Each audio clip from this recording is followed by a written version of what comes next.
नमस्कार, आप देख रहे हैं टीवी 27 और मैं हूं आपके साथ आर्या चतुर्वेदी। उत्तर प्रदेश में आप सभी का बहुत बहुत स्वागत है। चलिए बुलेटिन की शुरुआत करेंगे खबरों से। गोरखपुर दौरे पर पहुंचे सीएम योगी ने जनता दरबार में लोगों की समस्याएं सुनी और इस दौरान बड़ी संख्या में लोगों ने सीएम योगी को अपनी समस्याओं से अवगत कराया। सीएम योगी ने मौके पर मौजूद अधिकारियों को समस्याओं का जल्द से जल्द कार्रवाई करके निर्देश दिए हैं।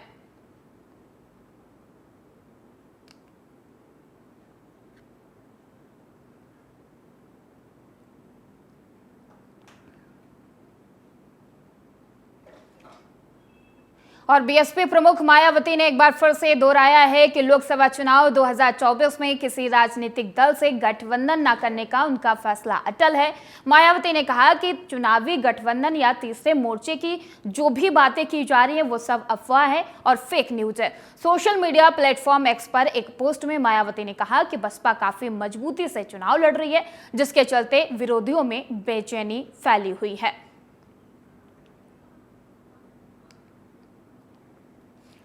तो आपको बता दें कि बीएसपी प्रमुख मायावती ने एक बार फिर से ऐलान किया है कि वो लोकसभा के चुनाव अकेले लड़ेंगी, मजबूती से वो लोकसभा के चुनाव लड़ेंगे। और उन्होंने इसके साथ कहा कि उनके चुनाव अकेले लड़ने से विपक्षियों में बेचैनी है। जो लगातार अटकलें लगाई जा रही थी, कयास लगाए जा रहे थे और खबरें आ रही थी कि मायावती इंडिया गठबंधन में शामिल हो सकती हैं, इन खबरों को खुद मायावती ने सोशल मीडिया एक्स पर पोस्ट करते हुए खारिज कर दिया है। और एक बार फिर से उन्होंने कहा है कि वो अकेले ही लोकसभा चुनाव बड़ी मजबूती के साथ लड़ेंगी, जिससे उनका कहना है कि विपक्ष दल में बेचैनी है। और एक तरफ लगातार कयास लगाए जा रहे थे कि मायावती आज सोनिया गांधी से मुलाकात कर सकती है। तमाम वो अटकलें, तमाम वो कयास लगाए जा रहे थे कि बसपा सुप्रीमो मायावती सोनिया गांधी से मुलाकात कर सकती हैं और INDIA यानी कि इंडिया गठबंधन में शामिल हो सकती हैं। इन खबरों को दरकिनार करते हुए, इन खबरों को खारिज करते हुए मायावती ने ऐलान कर दिया है। एक बार फिर से उन्होंने अपने एकला चला रखा को दोहराते हुए कहा है कि मायावती ने कहा है कि बीएसपी एक बार फिर से लोकसभा चुनाव अकेले और बड़ी मजबूती के साथ लड़ेगी। ये ऐलान उन्होंने किया है और खुद सोशल मीडिया प्लेटफॉर्म एक्स पर ट्वीट किया है। और इसी खबर पर अधिक जानकारी के लिए हमारे साथ हमारे संवाददाता अभिषेक मनी जुड़ चुके हैं। अभिषेक, एक बार फिर से मायावती ने ऐलान किया है कि वो लोकसभा का चुनाव जो है बड़ी मजबूती के साथ और अकेले लड़ेंगे। एकला चला रखा उनकी एक बार फिर से मजबूती से दिखाई दे रही है। अभिषेक जी बिल्कुल, देखिए अगर बात करें पिछली बार चुनाव की, लोकसभा चुनाव की, 2019 लोकसभा चुनाव की, उस समय भी ये अफवाहें फैलाई गई थी कि मायावती जो है गठबंधन करेंगी भारतीय जनता पार्टी के साथ। उसी को लेकर इस बार फिर से जो है अफवाहें गर्म हो रही थी, जिसको लेकर मायावती ने साफ किया। और मायावती ने ये भी साफ कहा है कि उत्तर प्रदेश में बीएसपी बहुत मजबूत है, इसलिए वो अकेले अपने दम पे चुनाव लड़ेगी। और यही वजह है कि शायद जो है विपक्ष पार्टियां जो है उनमें बौखलाहट नजर आ रही है, जिसको लेकर वो इस तरह की अफवाहें फैला रहे हैं कि बीएसपी जो है तीसरे मोर्चे के साथ गठबंधन करने की बात जो सामने आ रही है वो बोल रही है। उसको लेकर आज मायावती ने अपने ट्वीट में साफ कर दिया कि बीएसपी जो है अकेले अपने दम पे यूपी पे लोकसभा चुनाव लड़ेगी। जी बिल्कुल अभिषेक, लेकिन उत्तर प्रदेश में जो ये त्रिकोणीय चुनाव लड़ा जा रहा है, इससे किसको फायदा हो सकता है? एक तरफ बीजेपी है, दूसरे तरफ बीएसपी है और एक तरफ सपा और कांग्रेस है। इस त्रिकोणीय चुनाव को देखा जाए तो फायदा आखिरकार किसको मिलने वाला है, क्या लग रहा है अभिषेक? जी बिल्कुल, देखिए जो अगर बात करें यूपी लोकसभा चुनाव की तो 80 विधानसभा सीटें हैं और जिस तरह से भारतीय जनता पार्टी की पैठ लगातार बनती जा रही है, आपने विधानसभा चुनाव देखे किस तरह से जो है, अगर सपा की बात करें तो उनके खुद के जो बागी विधायक थे वो टूट के जो है बीजेपी में शामिल हो गए और लगातार जो है समीकरण जा रहा है। और कहीं ना कहीं से अगर एक जो बात बोली जाती है कि मायावती भी कहीं ना कहीं भारतीय जनता पार्टी की तरफ से बैकहैंड से हैं, तो ये बात कहीं ना कहीं साबित भी होती है, क्योंकि पिछले लोकसभा चुनाव में भी देखा गया और इस बार की लोकसभा चुनाव में देखा गया है। तो जो हवा चल रही है, वो मोती लहर जो एक बार फिर से देखने को मिल रही है, उसमें साफ जाहिर होता है कि भारतीय जनता पार्टी की जो है जीत लगभग तय ही मान के चलते हैं। बिल्कुल अभिषेक, और बात अगर की जाए उत्तर प्रदेश में तो सपा ने वो कुछ सीटें छोड़ी हुई थी। उनको एक उम्मीद थी कि मायावती इंडिया गठबंधन में शामिल हो सकती हैं, सीट शेयरिंग का फार्मूला जो है वो चेंज हो सकता है। लेकिन ये एक बड़ा फैसला जो एक बार फिर से मायावती की तरफ से लिया गया है, इससे क्या कांग्रेस और सपा के गठबंधन को नुकसान हो सकता है या कोई झटका लग सकता है? अभिषेक देखिए, अगर बात करें मायावती की, तो मायावती ने भी कुछ दिन पहले भी एक बार ट्वीट किया था, जो गेस्ट हाउस कांड हुआ था उसको लेकर कि इनसे कभी भी गठबंधन नहीं कर सकती है। तो पीडीए में अगर उस मायावती को पहले ही जाना होता तो पीडीए गठबंधन में ही मायावती इनके साथ चली गई होती, लेकिन मायावती को अकेले अपने दम पे चुनाव लड़ना है, वो इन्होंने आज स्पष्ट कर दिया ट्वीट करके। वो किसी तरह के गठबंधन में नहीं है, इंडिया गठबंधन में उनका कोई हाँ, पीडीए की अगर बात करें, पिछला अल्पसंख्यक दलित की बात करें, तो लगातार मायावती जो है उस पर खुद ही बढ़ चढ़ के काम करती है, और बसपा अपने आप में मजबूत पार्टी है प्रदेश में। तो ऐसे में जो है सपा को और कांग्रेस को सोचना है कि वो कैसे बसपा को मैनेज कर पाती है। हालांकि इस ट्वीट के बाद से, इस खबर के बाद से ये साफ जाहिर होता है कि बसपा किसी भी तरह से किसी भी पार्टी से गठबंधन नहीं करेगी। जी बिल्कुल अभिषेक, बने रहिए हमारे साथ, अगली खबर पर भी आपका रुख करेंगे। और चलिए बढ़ते हैं खबरों की ओर। लखनऊ में 69,000 शिक्षक भर्ती के अभ्यर्थियों ने बीजेपी कार्यालय का घेराव कर नियुक्ति पत्र की मांग की है। शिक्षक भर्ती के अभ्यर्थी बीजेपी प्रदेश अध्यक्ष भूपेंद्र चौधरी के आवास का घेराव करने पहुंचे और 68,000 सीटों पर नियुक्ति की मांग को लेकर लगातार प्रदर्शन कर रहे हैं।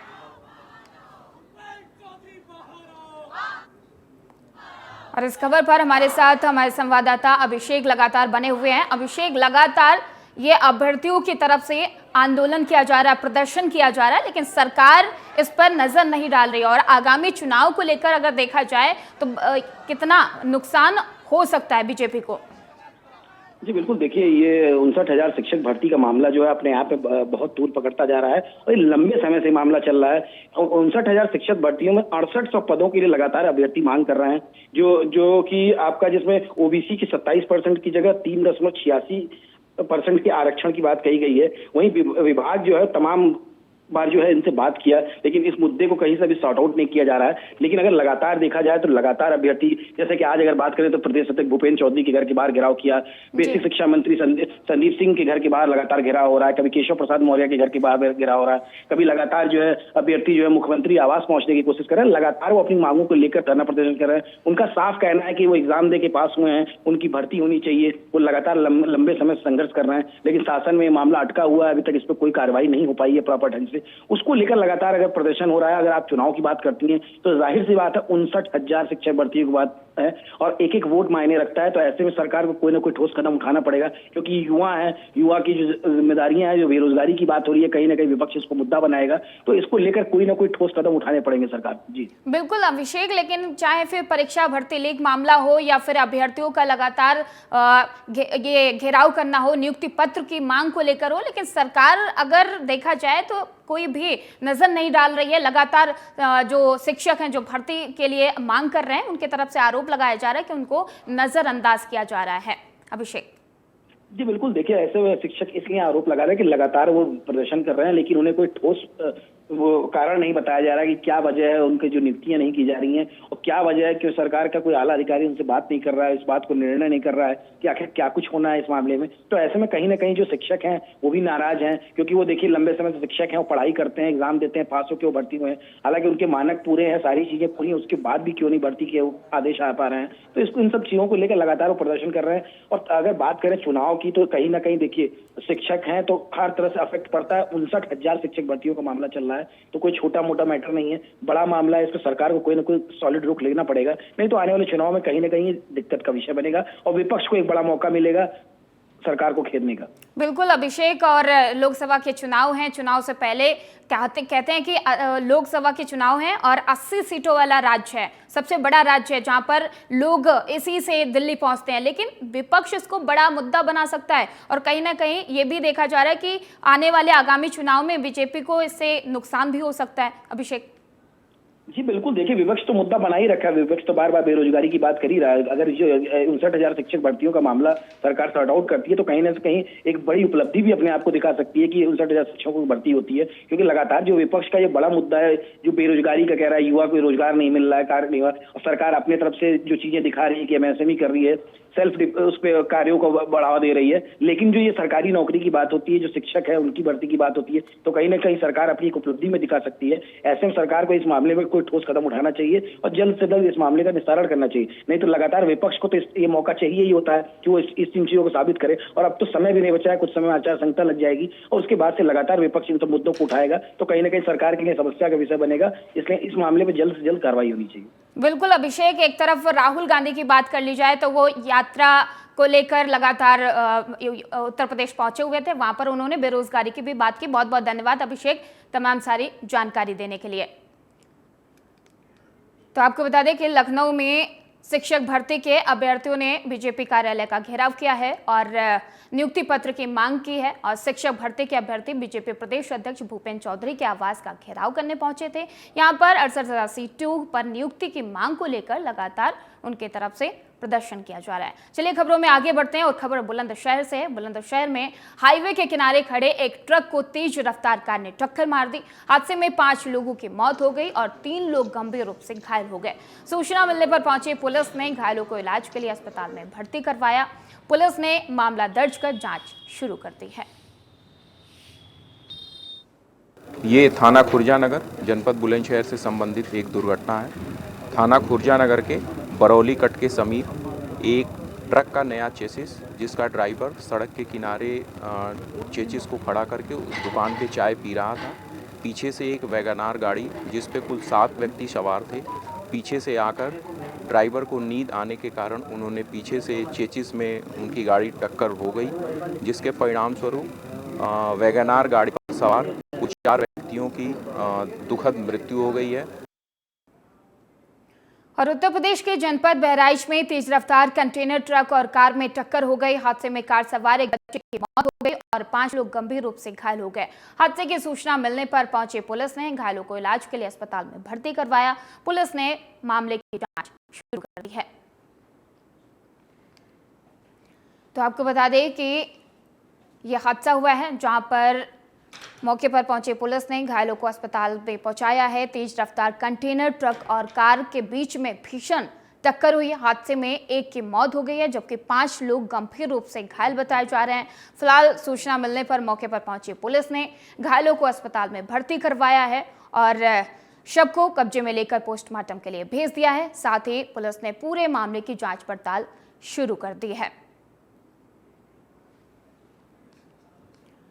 और कानपुर के महाराजपुर में चेकिंग के दौरान बदमाशों ने पुलिस पर फायरिंग कर दी है। पुलिस के जवाबी कार्रवाई में एक बदमाश के पैर में लगी गोली लग गई है और पुलिस ने इस मामले में 2 बदमाशों को गिरफ्तार कर लिया है और मामले की जांच पड़ताल शुरू कर दी है।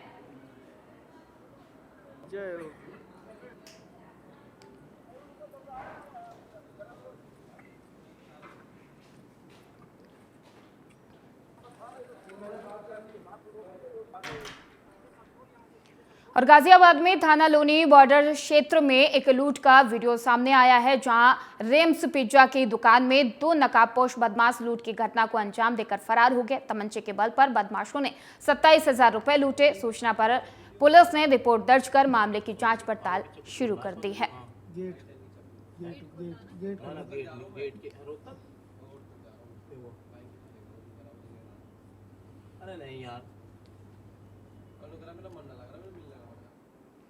एटा में यातायात व्यवस्था को सुधारने के लिए पुलिस का अभियान जारी है। ट्रैफिक पुलिस ने इस अभियान के तहत कार्रवाई करते हुए 2 बसों को सीज कर दिया है। तो आपको बता दें कि 2 बसों को सीज किया गया है और यातायात अभियान को लेकर लगातार पुलिस अभियान चला रही है और 2 बसों को पुलिस ने सीज भी कर दिया है।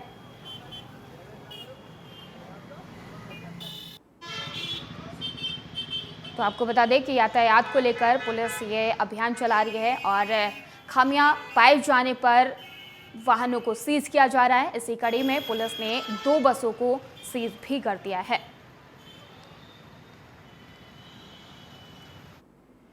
झांसी पुलिस ने 7 लाख की चोरी का खुलासा किया है। पुलिस ने इस मामले में एक आरोपी को गिरफ्तार किया है। पुलिस ने गिरफ्तार आरोपी से पूछताछ कर आगे की कार्रवाई शुरू कर दी है।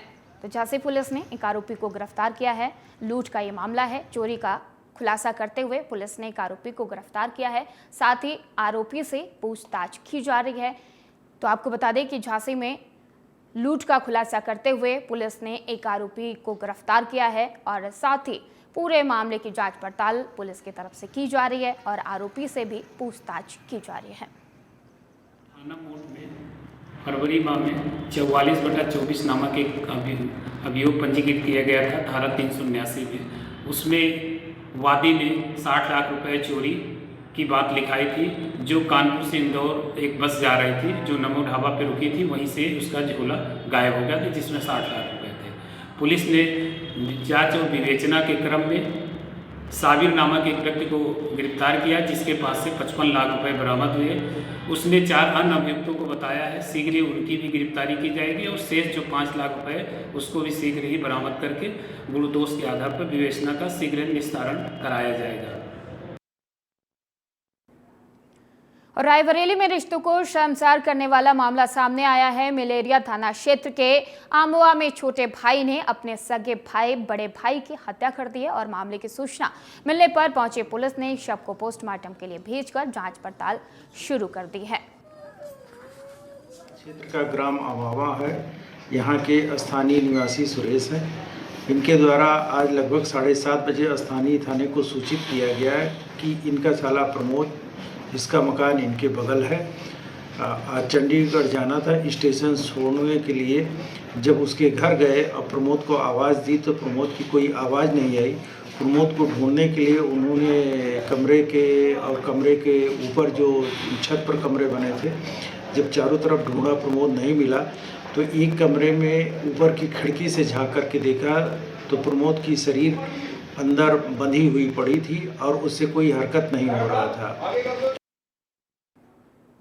और मेरठ में मामूली विवाद में एक महिला के घर पर तोड़फोड़ और फायरिंग करने का मामला सामने आया है। पीड़िता का कहना है कि पिलोखड़ी चौकी पर तैनात एक पुलिसकर्मी ने भी महिला के साथ अभद्रता की है। तू लिखवाएगा तेरे नाम की चलेगी। ये चौकी में दी थी मैंने, ये उसकी फोटोकॉपी है। ये चौकी में दी थी मैंने, ये स्वेब के साथ भी बहुत सारे थे उनके साथ, उन्होंने गोली मारी है। क्यों? वे गांजा वांजा बेच करते हुए।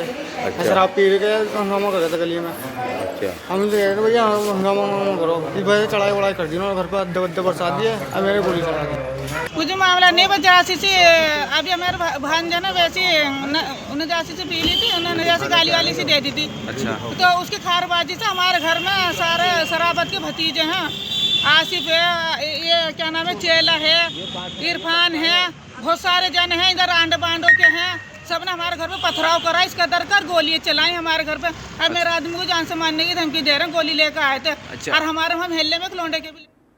और इस वक्त की बड़ी खबर सामने आ रही है। सपा विधायक इरफान सोलंकी की मुश्किलें बढ़ती जा रही हैं। सपा विधायक को रिमांड पर ईडी लेगी। बेनामी संपत्तियों के कई सबूत मिले हैं और 1 अरब के लेन देन का भी सबूत मिला है। संपत्तियों के बारे में सोलंकी से ईडी पूछताछ करेगी तो इरफान सोलंकी की मुश्किलें एक बार फिर से बढ़ती जा रही हैं। सपा विधायक हैं इरफान सोलंकी, जिनसे अब ईडी पूछताछ करेगी। 1 अरब के लेन देन का सबूत मिला है। ये जानकारी मिल पा रही है कि 1 अरब के लेन देन में सोलंकी से ईडी पूछताछ करेगी। संपत्तियों के बारे में सोलंकी से ईडी पूछताछ करेगी। सपा विधायक इरफान सोलंकी की लगातार मुश्किलें बढ़ती जा रही हैं और सपा विधायक को ईडी रिमांड पर लेगी, उसके साथ ही पूछताछ भी करेगी।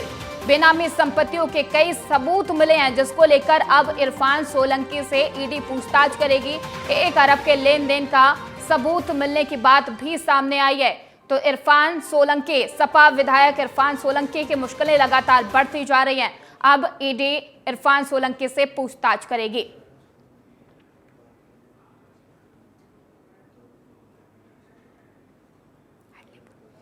तो आपको बता दें कि सपा विधायक इरफान सोलंकी की मुश्किलें लगातार बढ़ती जा रही हैं और ईडी इरफान सोलंकी को रिमांड मिलेगी। तमाम उनसे पूछताछ की जाएगी। तमाम बेनामी संपत्तियों को लेकर इरफान सोलंकी से ईडी पूछताछ करेगी। बेनामी संपत्तियों के कई सबूत मिलने की बात सामने आ रही है और सपा विधायक इरफान सोलंकी की लगातार मुश्किलें बढ़ती जा रही हैं और सपा विधायक को रिमांड पर ईडी लेगी। और इस खबर पर अधिक जानकारी के लिए हमारे साथ हमारे संवाददाता अभिषेक मनी जुड़ चुके हैं। अभिषेक, इरफान सोलंकी को राहत नहीं मिल पा रही है, लगातार उनकी मुश्किलें बढ़ती जा रही हैं और अब ईडी उनकी रिमांड लेगी। अभिषेक जी बिल्कुल, देखिए आपको बता दें सपा विधायक इरफान सोलंकी की जो ठिकानों पर छापेमारी हुई उसमें 50 करोड़ की काली कमाई के सुराग मिले। उसके बाद से अगर बात करें इरफान सोलंकी की तो 100 करोड़ की संपत्ति जब्त हुई है, ईडी ने जब्त की है। 1 साल तक गुपचुप तरीके से इसकी जांच की गई थी, जिसके बाद ये छापेमारी हुई। अगर आपको बता दें कानपुर के जाजमऊ स्थित प्लांट में आगजनी के मामले में महाराजगंज जेल में सपा विधायक इरफान सोलंकी लेकिन अगर बात करें प्रवर्तन ईडी की बात करें तो गुरुवार सुबह छापेमारी में 50 करोड़ रुपए की गाड़ी बनाने के सुराग मिले। वहीं अगर बात करें तो गाड़ी बरामद हुई जिसमें 1 अरब की बात कही जा रही है। अभी तक 50 करोड़ की थी, अभी बढ़ के 1 अरब की बात की जा रही है। इसमें हिसाब किताब लेन देन की बात आ रही है। 50 से ज्यादा लोगों के साथ जो है संबंध है लेन देन के, इसके लिए मामले सामने है। तो लगभग 7 टीमें बनाई गई हैं ईडी की, प्रवर्तन निदेशालय की, जो छापेमारी कर रही हैं। अब 50 करोड़ की संपत्तियों के जो स्रोत हैं वो खंगाल रही है कि कहां से आया। बात की जा रही है कि मुंबई से भी बड़े पैमाने पे लेन देन हुआ है। तो इसको लेकर लगातार जो है ईडी छापेमारी कर रही थी और कहीं ना कहीं तथ्य जो है सामने आ रहे हैं। जी बिल्कुल अभिषेक, लेकिन जिस हिसाब से इरफान सोलंकी की मुश्किलें बढ़ रही हैं तो उससे क्या अंदाजा लगाया जा सकता है कि इनकी विधायकी पर भी तलवार लटक सकती है? अभिषेक जी बिल्कुल, विधायकी पर तलवार लटकेगी और कहीं ना कहीं जो है लगातार जिस हिसाब से छापेमारी चल रही है, हालांकि अभी खुद भी ये जेल में बंद है इस समय आगजनी मामले में, तो उसके बाद से अब ईडी जो है रिमांड पे लेगी और तमाम चीजें जो है तमाम इनसे तथ्य और निकाले जाएंगे। जो कि मैंने बताया कि जो डायरी बरामद हुई है उसमें 1 अरब की बात कर रही है, 50 नहीं 100 करोड़ रुपए की बात की जा रही है। तो कहीं ना कहीं मामला भी डबल पैसे का हो गया है। तो लगातार अब इस पर जांच हो रही है, 7 टीमें बनाई गई हैं, हालांकि वे छापेमारी चल रही है। जो भी चीजें तथ्य सामने आएंगी उसके बाद से जो है इस पर एक्शन लिया जाएगा। बिल्कुल अभिषेक, और इरफान सोलंकी सपा विधायक भी हैं, लेकिन अगर बात की जाए तो सपा की तरफ से अभी कोई बयानबाजी नहीं की गई है। क्या लगता है कि उनका बचाव किया जा सकता है या फिर ये छापेमारी और ये पूछताछ आगे भी यूं ही जारी रहेगी? अभिषेक जी बिल्कुल, देखिए छापेमारी की बात करें तो वो सरकार करा रही है, वो केंद्र सरकार है, वो ईडी है, छापेमारी अपनी प्रक्रिया से कर रही है। और स्टेटमेंट की बात करें तो ये पार्टी का मुद्दा है। उनके जिससे नेता हैं अखिलेश यादव हैं, वो उस पर क्या कमेंट करते हैं ये पार्टी डिसाइड करेगी। हालांकि जो अभी छापेमारी चल रही है वो जो इनके सुराग मिले, जिन पे बात हुई, 50 करोड़ की संपत्ति की बात की गई, उसको लेकर अगर मैंने आपसे बताया कि महीनों से 6 महीने से लगातार ईडी नजर बनाई हुई थी। उसके बाद से जब छापेमारी हुई तो उसके बाद से जो दस्तावेज मिले हैं उसमें 100 करोड़ रुपए के लेन देन की बात सामने आ रही है और 50 ऐसे लोग हैं जो फंडिंग के साथ मिले जुले हैं और 7 से ज्यादा टीमें बनाई गई हैं और मुंबई से फंडिंग का जो स्रोत निकाला जा रहा है। तो अभी तमाम चीजें खुल के सामने आएंगी कि पैसे के लेन देन और बढ़ के आता है सामने, क्या कुछ होता है। हाल फिलहाल में अगर बात करें तो ईडी छापेमारी कर रही है और लगातार इरफान सोलंकी की मुश्किलें बढ़ती नजर आ रही हैं। बिल्कुल अभिषेक, लगातार बीजेपी पर आरोप लगाया जाता है कि विपक्ष को निशाना बनाया जाता है और सरकारी एजेंसियों का दुरुपयोग किया जाता है। विपक्ष के तमाम नेताओं पर छापेमारी करवाई जाती है, लेकिन छापेमारी होने के बाद ये जो सबूतें सामने निकल के आते हैं, ये बड़ी बड़ी रकम बाहर निकल के आती है, इसके बाद विपक्ष का क्या रिएक्शन हो सकता है? अभिषेक जी बिल्कुल, देखिए अगर इस तरह की बात करें तो लगातार जो तथ्य सामने आते हैं, जो फैक्ट सामने आते हैं, हजारों करोड़ रुपए निकल के आते हैं। कुछ दिन पहले की अभी बात है, कुछ महीनों पहले की बात है, जो इत्र व्यवसायी कानपुर में पकड़ा गया था, उसके यहाँ से अरबों रुपए निकले थे। तो ऐसे में कहीं ना कहीं विपक्ष अगर ये आरोप लगाता है तो पहले कहा जाता है कि अपने गिरेबान में झांक के देखना चाहिए, वो बात सामने आती है। तो आखिर कहाँ से कैश निकल रहा है? लेकिन बात यही होता है कि काला धन होता है, लोग साफ हाथ हटा लेते हैं कि हमारा इससे कोई वास्ता नहीं, इससे कोई संपर्क नहीं है। लेकिन ये कहीं ना कहीं से आखिर ये पैसे इनके पास आते कहाँ से हैं? कोई इत्र व्यवसायी है जो स्कूटर से घूम रहा है, उसके पास से अरबों रुपए निकल रहे हैं, तो आखिर उसके पास पैसा कहाँ? जाहिर सी बात है कोई ना कोई फंडिंग होती है, चाहे वो पार्टी की फंडिंग हो, चाहे अवैध। बिल्कुल अभिषेक, बहुत बहुत धन्यवाद तमाम सारी जानकारी देने के लिए। तो चलिए खबरों में आगे बढ़ते हैं और यूपी के लिए कांग्रेस इलेक्शन कमेटी का गठन किया गया है। कांग्रेस पॉलिटिकल अफेयर्स कमेटी का भी गठन किया गया है। 30 सदस्यीय प्रदेश इलेक्शन कमेटी का गठन हुआ है। अजय राय, आराधना मिश्रा, सलमान खुर्शीद इस कमेटी में शामिल किए गए हैं। तो इस वक्त की बड़ी खबर हम आपको बता रहे हैं, ये कमेटी का गठन किया गया है और इस कमेटी में अजय राय, सलमान खुर्शीद शामिल हुए हैं। यूपी के लिए कांग्रेस इलेक्शन कमेटी का गठन किया गया है।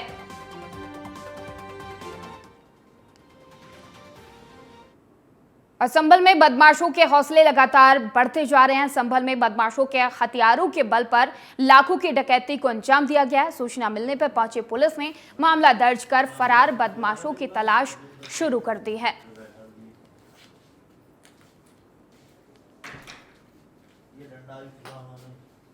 थाना बैजुई पे 112 पर एक व्यक्ति द्वारा सूचना दी गई कि उसके घर में कुछ अज्ञात लोग घुस आए हैं तथा उसको तथा उसकी पत्नी को और घर में मौजूद अन्य सदस्यों को ओवरपावर कर उनके द्वारा घर में से सोने का हार, LED टीवी व अन्य कुछ सामान ले लिया गया है।